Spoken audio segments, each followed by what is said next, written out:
En la capilla hay repique de campanas navideñas y en el pesebre una virgen. Hola hermanos, el día de hoy, 7 de enero del 2020, es martes después de Epifanía. Recuerden que esta semana sí se va a ir nombrando los días de esta feria de Navidad, siguen siendo ferias del tiempo de la Navidad hasta el próximo domingo con la fiesta del bautismo del Señor. Hoy tenemos una memoria, no es obligatoria, pero es una memoria muy interesante. Realmente él muere un 6 de enero, fíjense, del año 1275. Se trata de San Raimundo Ramón, le dicen en algunas partes, de Peñafort. Miren, él nace, otra discusión, o en 1175 o en 1180. Ahí la diferencia de esos 5 años, ustedes dirán, ¿qué va a marcar? ¿Cumplió 95 años? Si nace en 1180 o 100 años si nació en 1175. Se trata de una persona muy longeva. Miren, sumamente inteligente. Se dice que ya a los 20 años era profesor de filosofía ahí en Barcelona. Se va a estudiar a Bolonia para doctorarse en Derecho Canónico y en Derecho Civil.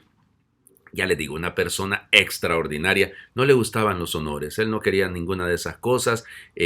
Pues entra como miembro de la Orden de Predicadores, o sea, dominico, pasa a ser el tercer general de la Orden de Predicadores. De hecho, a él se le encomienda la tarea de revisar las constituciones de la Orden, y bueno, esa es prácticamente la base de lo que continúa siendo las constituciones de la Orden de Predicadores. Ahora, fíjense un detalle, el Papa Gregorio IX le pide que sea su confesor, en primer lugar, y luego le encarga, le encomienda que por favor ponga, recopile, junte, pero también de una manera ordenada, todos los decretos que los papas habían promulgado en los últimos años y de hecho en los últimos siglos. Y de ahí nacieron el documento que se conoce como los decretales. Fíjense, los decretales van a ser lo que hoy en día es el Código de Derecho Canónico.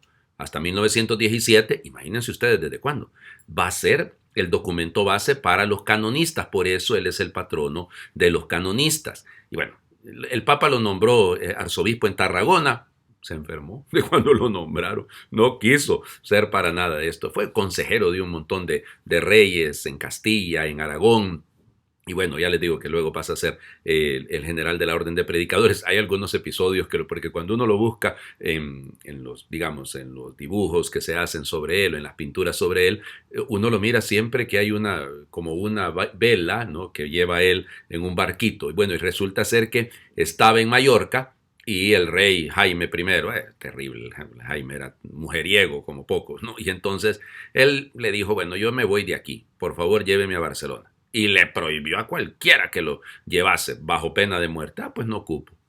Puso un palo, puso su capa y vámonos. Y eso sirvió de barco. Se supone que en 6 horas llegó de Mallorca hasta Barcelona y ya. Sencillamente se bajó de la improvisada barquita y se fue para su convento.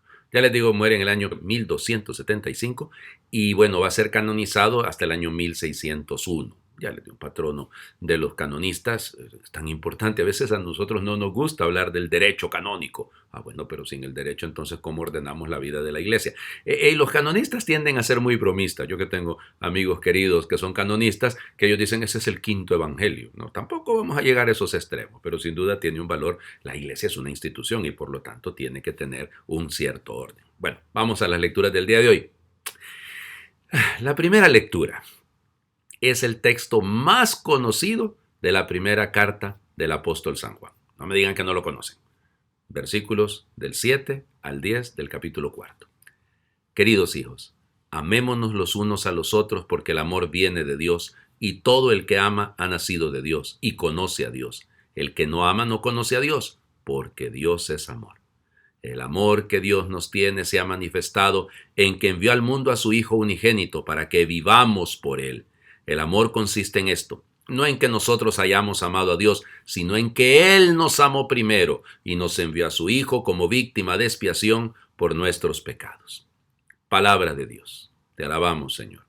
¿Conocen el texto? No. No me digan que no lo conocen. Claro que lo conocen. Ahora, ¿qué es lo que está detrás? Yo les he venido diciendo en los últimos días que Juan escribe en círculos concéntricos. Va avanzando, va avanzando. Este es el culmen. O sea, hasta ahí había que llegar. Ya lo que viene de aquí en adelante es una derivación de esto. Llegar a decir que Dios es amor y el que ama conoce a Dios y el que no ama no conoce a Dios es la clave de todo. O sea, eso es la razón de ser de la carta. La razón de ser de la carta es reconocer que el amor viene de Dios. Bueno, y el amor, porque Dios nos ha dado la vida. El amor lleva la vida. Fíjense ustedes qué interesante. Pues el egoísmo lleva a la muerte. Eso es lo contrario. Esto es importantísimo porque cuando uno ama, piensen, estoy pensando en tantas personas. Este inicio del año les cuento que me ha tocado, pues hombre, varias personas conocidas que han fallecido.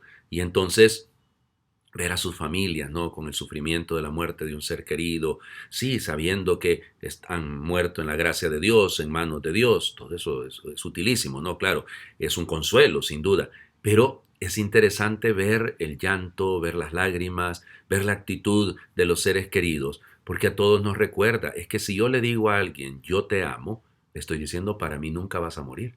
Eso es, o sea, el amor es vida, cuando se ama, hay vida, sencillamente. Y luego, fíjense la clave de lo que nos acaba de decir el apóstol. El amor no consiste en que nosotros hayamos amado a Dios, sino que Él nos amó primero. La iniciativa es de Él. La iniciativa en el amor, en la relación entre Dios y nosotros es Él. Por eso la revelación, que es lo que nos habla la carta. O sea, se dio a conocer en su Hijo, se ha manifestado en su Hijo. Hemos celebrado la Epifanía recientemente. Entonces, ¿qué es lo que manifiesta? Ha venido a decir, yo soy Dios. No, ha venido a decirnos, yo les amo. A pesar de lo que son ustedes, yo les amo. Y les sigo amando y les seguiré amando. ¿Cómo se demuestra eso? El Evangelio. Estamos en el capítulo 6 del Evangelio de Marcos. Fíjense ustedes, una joya. En aquel tiempo, al desembarcar, Jesús vio una numerosa multitud que lo estaba esperando y se compadeció de ellos porque andaban como ovejas sin pastor, y se puso a enseñarles muchas cosas. Cuando ya atardecía, se acercaron sus discípulos y le dijeron, estamos en despoblado y es muy tarde, despide a la gente para que vayan por los caseríos y poblados del contorno y compren algo de comer.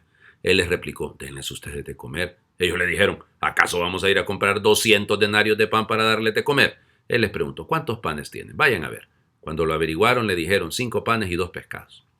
Entonces ordenó Jesús que la gente se sentara en grupos sobre la hierba verde y se acomodaron en grupos de 100 y de 50. Tomaron los 5 panes y los 2 pescados. Jesús alzó los ojos al cielo, bendijo a Dios, partió los panes y se los dio a los discípulos para que los distribuyeran. Lo mismo hizo con los 2 pescados. Comieron todos hasta saciarse y con las sobras de pan y de pescado que recogieron llenaron 12 canastos. Los que comieron fueron 5,000 hombres. Palabra del Señor. Gloria a ti, Señor Jesús. Muy bien. El relato de la multiplicación de los panes se repite 6 veces en los evangelios. Es un texto que es común a los 4 evangelios. También está en el capítulo 6 del Evangelio de Juan. Coincidencia que es el capítulo 6 de Marcos, ¿no? Y bueno, ¿qué es lo que nos está contando? Se compadeció de ellos porque ese es el amor. Padecer con, sentir con el otro. Eso es la sintonía, estamos en el mismo tono, estamos, eso, más que el tono del sonido, de la música, no, es ese amor que siente con el otro, que se hace parte de lo que el otro está viviendo, ese es el verdadero amor. Y entonces, y luego, el amor desemboca en el servicio concreto. Los discípulos son analistas de la realidad, en todos los países hay de estos, y cobran carísimo, carísimo, ganan muchísimo dinero. Analistas de la realidad. Saben dónde está el problema, pero no tienen la solución y entonces no nos sirven para nada. Jesús les dice, denles ustedes de comer. Nosotros somos la prolongación de la compasión de Dios. Esa es nuestra vocación. Lo repito. Somos la prolongación de la compasión de Dios. Somos la prolongación de la misericordia de Dios. Denles ustedes de comer no era para los apóstoles únicamente en el Evangelio de Marcos, es también para nosotros. También nosotros estamos llamados a prolongar. Vayan a ver qué es lo que tienen. Pues el Señor no nos está pidiendo cosas extraordinarias. Es cuestión de que revisemos con qué contamos para ponerlo en sus manos, que Él lo va a multiplicar, no nosotros. Es Él el que lo multiplica, pero tenemos que entregarle todo. Vayan a averiguar. Pues no, yo creo que al inicio de este año sería bueno. Yo sé que algunos van a decir al inicio del año, padre, ya llevamos 7 días, hombre, ya llevamos una semana prácticamente. Sí, pero yo creo que tenemos que revisar bien. ¿Con qué cuento? ¿Qué le voy a entregar? ¿Qué no le estoy entregando al Señor? ¿Qué tal que habían 6 panes? Y se guardaron uno por aquello, de verdad, de que se vayan a quedar sin nada al final. No, Es decir, esto es importante, ¿no? Y luego, como la actitud, el Señor, las palabras que utiliza son las de la Eucaristía. Tomó el pan, pronunció la bendición, lo partió y se los dio. Los verbos que se utilizan en la institución de la Eucaristía. Bueno, somos prolongación de la compasión de Dios. Terminemos haciendo una oración que me encontré en una página muy bonita, la desconocida, se llama Fratres, ¿ya? Y es pidiendo el amor, pensando en la primera lectura, ¿no? Pidiéndole al Señor que nos enseñe a amar de manera concreta. Señor, enséñanos a amar como tú nos has amado, como tú nos has encargado amar, como le inspiraste al apóstol que fuera el amor. Asístenos para que seamos comprensivos sin complicidad, para que seamos serviciales sin servilismo, para que confiemos en el amor sin envidias, para que no seamos egoístas, ni rencorosos, ni indiferentes. Danos un corazón grande para disculpar sin límites, para perdonar sin límites, para confiar sin límites, para aguantar sin límites, para hacer el bien sin límites.